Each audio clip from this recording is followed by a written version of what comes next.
Alright. Mm. What you got for us? Alright, so something you might not know about me is, starting when I was about 7 and until I was around 20 or so, I usually round up to about 15 years, but it was more like 12 or so. I was an archer for a long, long time. The first 2 years I was kind of just learning and kind of just screwing around because I was a kid. But after that I got into it mostly competitively for a few years. By the time this story had happened, I'd been in the circuit for probably a good few years already. It was probably halfway through my career or so. It didn't actually happen to me, but I was at the tournament it occurred at. And that tournament was the California State Outdoor Archery Championship, which takes place every year in a park called El Dorado in Long Beach.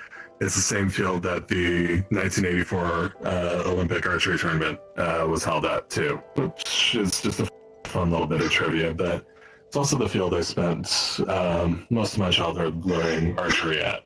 So, but this tournament takes place usually around the start and middle of June, so it's starting to get to summertime, but the mornings are still fairly cloudy and cool. So it's actually pretty bearable to be out there. If I had to guess, this probably took place around the time I was maybe 14 or 15. But what ended up happening was, during that day, people had noticed that there were a lot of sparrows swooping around across the field. Because, these little birds, it's over a grassy field, there's a whole lot of bugs buzzing around, and, that's breakfast for them. So they're swooping around the field as we're about to get this tournament started. And there's probably a good 80 targets set up. Several hundred archers are there, all either competing in their own divisions or, just having a fun couple of days shooting out there with other people. But someone brings up that, we have this big old scoring rule book, and these sparrows are flying around the fields, at low altitudes, that they could potentially get hit by someone shooting an arrow downrange. And the scoring system usually goes that if an arrow doesn't hit the target, it's considered a miss. Whether or not, the arrow just stops in midair, or even if it just kind of drops out of your bow, because your nock broke or whatever, it's usually considered a shot arrow. So it just counts as a 0 on your scorecard. So someone had gone up to the judges table, pointed out the birds swooping around, and asked, "Hey, I know it's a long shot, and this would probably never happen, but what would it be considered, essentially, if someone had hit one of those birds and the arrow never made it to the target?" And the judges kind of looked at each other, thinking that, it's not really a question worth answering because it's probably something that, as he'd said, would never happen. But I think the quick consensus was it would either be a redo or it would be considered a miss as a shot arrow. But they didn't really, to my knowledge, or my memory, this was about 10 years or so ago, so I don't actually remember. I think they kind of gave a non-committal answer like that. The problem is, about an hour later, we were either shooting at the first distance or it was during the morning, so it was during the first distance, so either 70 meters or 50 meters, it would have been for me at the time. Just, depending on either what year I was shooting, but also which day it was. I think it was the first day, so it would have been 70.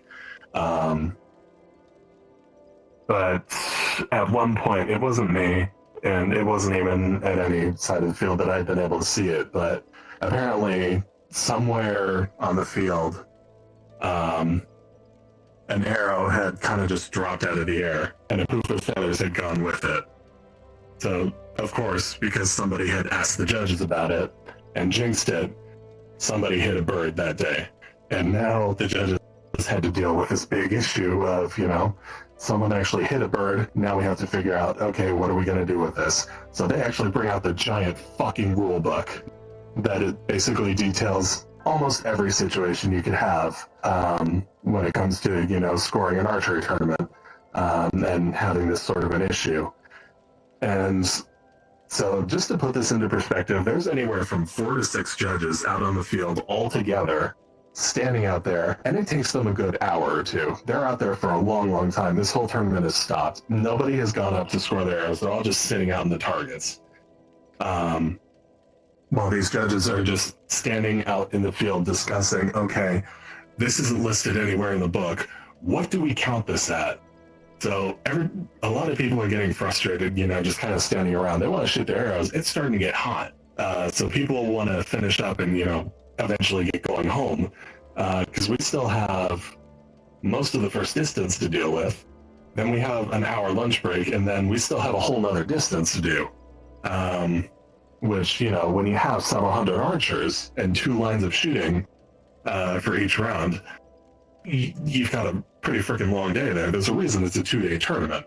So they're standing out there for 1 to 2 hours, all just so that they can eventually decide that, yeah, it counts as a miss because it's a shot arrow, which was one of the 2 scenarios they had come out with earlier that morning. So after all this talk about, okay, what do we do here? This is not a situation that's explicitly written about in the book. It takes them an hour to decide on, okay, it's just a miss. And then we finally are able to get on with our day, except we've burned 2 hours already that we could have been using to just, get through the rest of the day. So instead of, getting out of there at like 3-4 o'clock in the afternoon, the sun's going down by the time we're able to finish with the first day, which is generally the easiest one. There's not really a moral to this story. It's not really a happy ending or anything. Someone shot a bird, there was a poof of feathers, an arrow drops to the ground. 2 hours of discussion to decide, okay, it's a missed arrow. This sounds like a crock of shit. What do you fucking do, right? Yeah. Sounds like free dinner. As you can imagine. Yeah. Just waiting for it. Fucking waiting for it. Mm. Did someone hammer you into the ground or something?